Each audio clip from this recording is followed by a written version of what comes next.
Hello, everyone. I just want to do a short video this morning. We're still in the coronavirus. I'm going to be in 1 Corinthians, the second chapter. I'm going to read verse 1 through 10. If my allergies will let me this morning, I'm having a little trouble.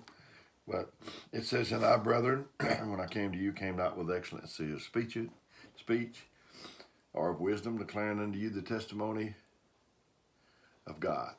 For I determined not to know anything among you save Jesus Christ and Him crucified." I don't have the excellency of speech, but I got the excellency of heart, I think, where my heart is with you, wanting to help you. Determined not to know anything among you save Jesus Christ and Him crucified. I've went visiting a lot down through the years, and I've what typically happens to me on Saturday morning, I'll get up and we don't have church maybe that night, and I'll be in here in this very room praying, "Lord, where do you want me to go?" And maybe he doesn't give me an answer. It's getting on up towards lunchtime. I live about 40 minutes from Gurley, and if I'm going out that way to church, then I've got probably that many more minutes to go to wherever I may be going to church. So I know I need to leave probably 2 or 3 o'clock so I can go hit Highway 72 and go on.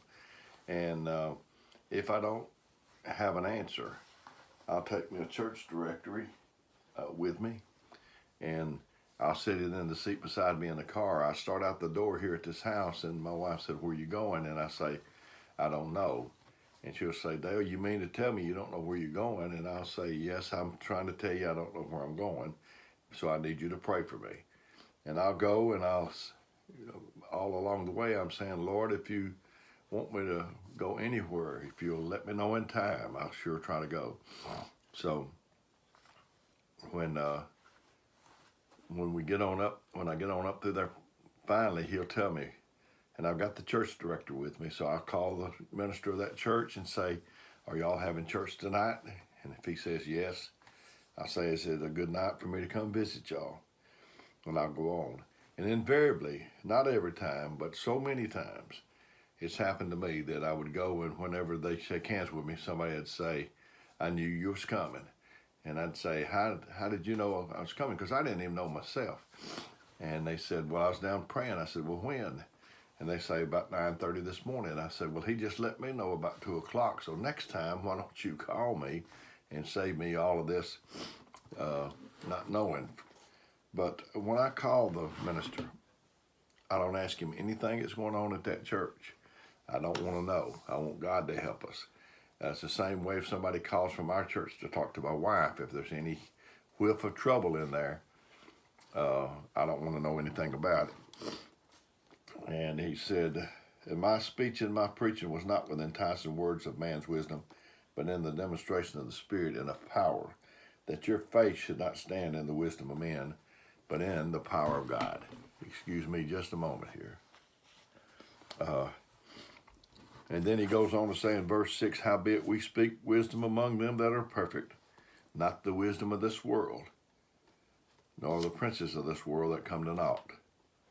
But we speak the wisdom of God in a mystery, even the hidden wisdom which God ordained before the world unto our glory, which none of the princes of this world knew, for had they known, they would not have crucified the Lord of glory."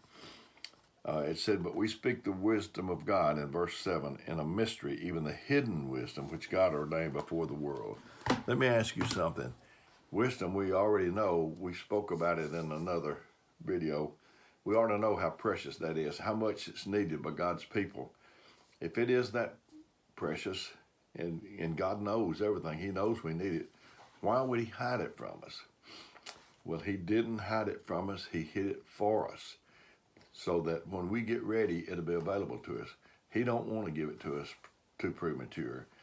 I heard a story about a man. He gave his son a gold pocket watch when his son was born, and he got it for him when he was born, but he didn't give it to him.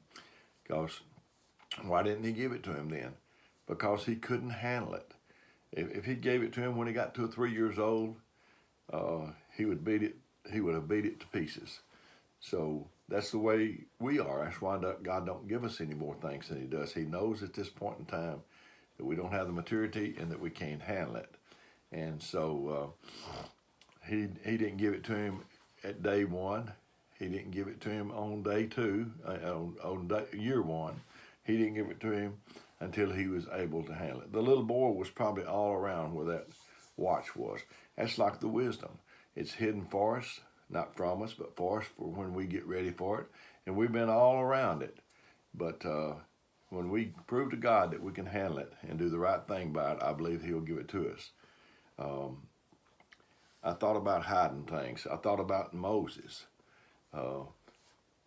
Moses and Jesus, they were, at the time of their birth, they was out after them. They was trying to kill the little babies, 2 years old and under or whatever. And so when Moses was born, his mother hid him. Where did she hide him? Now I'm asking questions and you're not able to answer me right now, but the purpose of me asking is to provoke your thought. Where did she hide Moses? In the house, I believe. You can read it. But not a house like this, not a house like you live in, 3-bedroom, a bath or 2 or whatever, 4, maybe you even got 4 or 5 bedrooms. But it was a Hebrew slave house. To me, I would think it was not much more than a tent. So how do you hide a screaming, crying baby in a tent? You can't, except God help you. So she hid him there, I think it was 3 months, and when she could no longer hide him, they made a little ark of bulrushes, put Moses in it, took him down to the river, his sister was with him, and let it go.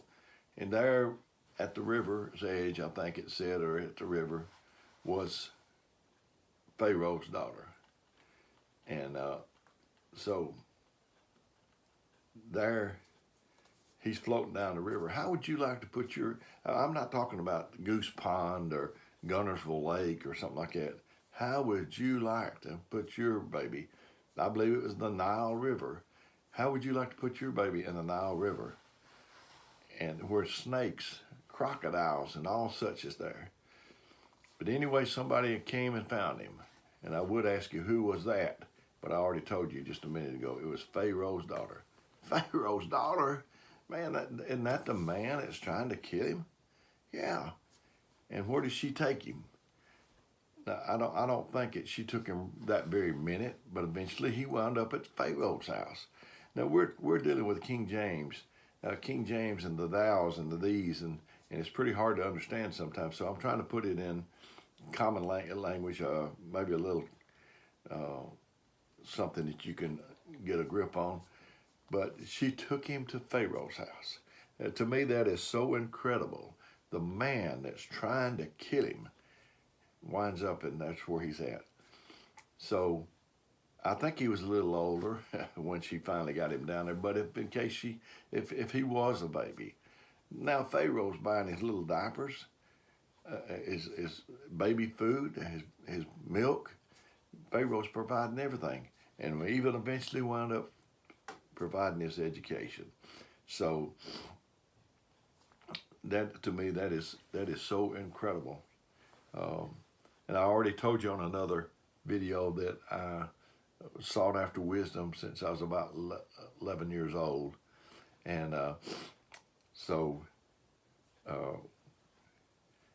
that's what I want, is wisdom.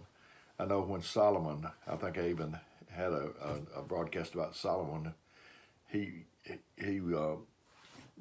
Lord came to him in a dream and asked him what did he want, and he said understanding heart, I believe, but in essence he asked for wisdom.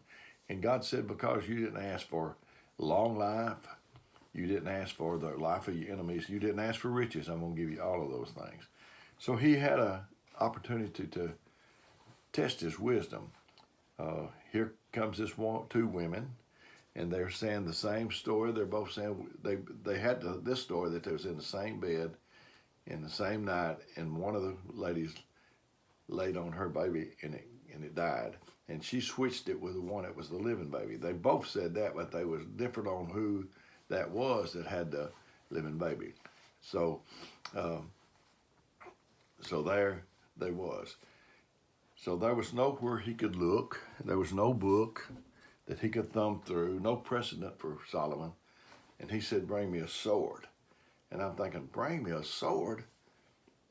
And he said, we'll cut the baby in half. Give half to her and half to her. And the one that it didn't belong to said, that sounds like a good idea to me. Just go ahead and do that. And but the one that said that it did belong to said, don't harm the baby, just give it to her. That's how you know who the baby belongs to. It was very simple. I could have done it from there. And, the baby, to me is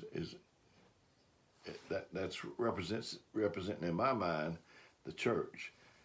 There's people that they want their way, and if it means splitting the baby in half, they're willing. But a true elder wants what's best for the church. If I had a white mule and painted black stripes on it, would I have a zebra? No. If I had a black mule and painted white stripes on it, I still wouldn't have a zebra. You can tell me you're an elder, but what I judge is if you're looking out for what's good, best for the church. Wisdom comes from revelation. Knowledge comes from information. I want to read this verse here, and then it says, verse 9. It says, but it says, it's written, I have not seen neither nor ear heard, neither have entered into the heart of man the things which God hath prepared for them that love him. I struggle with that scripture, with that verse. I have not seen, neither ear heard, neither hath entered into the heart of man the things which God hath prepared for them that love him. And I believe that what he's talking about is wisdom does not come through the eye. It doesn't come through the ear. That's information. It comes through revelation. If you live long enough, make enough mistakes, correct enough mistakes, you're going to have experience and you're going to have knowledge. But that doesn't give you wisdom. And then the last verse says, but God hath revealed them to us by his Spirit. By his Spirit. But God hath revealed them unto us by his Spirit, for the Spirit searcheth all things, yea, the deep things of God. There are some deeper things. The common things lay just right on the surface, but for the deeper things, you have to get God to help you go deeper. I mentioned the Guntersville Lake. An old friend of mine, Brother Hubert Sampson, he's been gone since 1986. He told me that he went by the Guntersville, that body of water there at Guntersville many times. He said he saw the yachts. They had names, the Nina, the Marie, whatever the name was. And he said that just looking at those every time didn't tell him what was at the bottom of that river. And there's deep things of God. This just said, for God hath revealed them unto us by his Spirit. For the Spirit searches all things, yea, the deep things. So that tells me there's deep things and there's things that's shallow. If you went to the ocean hunting a sunken treasure and you just jumped off the side of the ship and went down in there to the bottom, you wouldn't make it. After a while, your lungs would just bust. But if you had on equipment, those tanks and whatever else that you call it that they put on. So in this way, in God's way, you can't get the deep things naturally. It's a spiritual man that can get them. You got to put on charity and the things it talks about. Add ye faith, virtue, knowledge, temperance, and on like that. You got to add those things to go deeper. You got to lay off grudges. You got to do anything. You got to do the things. You got to make deposits, the plus things like loving and helping. The minus things are like grudges and unforgiving. So you got to do the positive things. We need to go deep. But I'm going to warn you, every like that Nintendo game that me and my grandson played. Every level has a new devil. You on the surface you don't encounter all that, but when you start going deep and investigating what God's got for us, you're going to see those things. And so that's the deep things of God. I'd like to investigate some of those deep things of God. Um, the hidden wisdom. Uh, I know my dad. He taught me two valuable lessons. He never did. He wasn't a churchgoer. He didn't live right, but he taught me two lessons. One of them was not not to make fun of anybody, and then he didn't like bragging, so he passed that on to me. We were at a basketball game. We didn't go to church. I don't know how old I was, 9 or 10 or whatever. And there was a man out there. There's a basketball player. He had the biggest ears that I'd ever saw. And so I said, "Look at old Dumbo, one with the big ears. Looked like he could fly away." And I'm telling you, my dad didn't live right. He grabbed me by the collar. And I believe that if there hadn't been so many witnesses in there, that I would have been in trouble. No telling what would have happened to me. And he told me, "Don't you ever make fun of anybody again. They can't help it. And you're fortunate what you got, and they're unfortunate what they got, and don't make fun of anybody again." And I tried to follow that rule. I tried to always gravitate towards the underdog, the people that's without. And so then the other one he taught me was not to brag. My dad worked for the government, and they'd send a little form home. I guess they got some kind of something for the schools if your dad worked for the government. I'm not quite sure. But at any rate, they sent it home, and it asked these questions. My mother helped me fill it out. I didn't know what my dad did. And I asked him, I said, "What do you do, Dad?" And he said, "Just tell him I'm a janitor," because he wasn't a bragging type. And my mother, I asked her, I said, "Is Dad a janitor?" And she said, "No. He was a property and supply clerk, I think." And then I got on up bigger. And about the 11th grade, I got pretty brave, and I asked him myself about it. I said, "Dad, are you still a property and supply clerk?" And he was a contracts administrator and had been for a few years. He just didn't brag. And I don't like bragging. I try not to do it myself because it's not good at all. And so I thank God for everything this morning. It's as well with me as it is, and I hope it is with you. If there's anything I can do for you, I'd be more than happy to, if God would help me and show me what you need. Or if you want to tell me a scripture that you would like for me to use sometime, if I can get God to help me. If I can't, now there's no sense in it. But other day, a man asked me to speak on a certain scripture, and I told him if I could get God to help me with it, and I believe He did, and so I did for him. So I love you. I love you very, very much. May God bless you.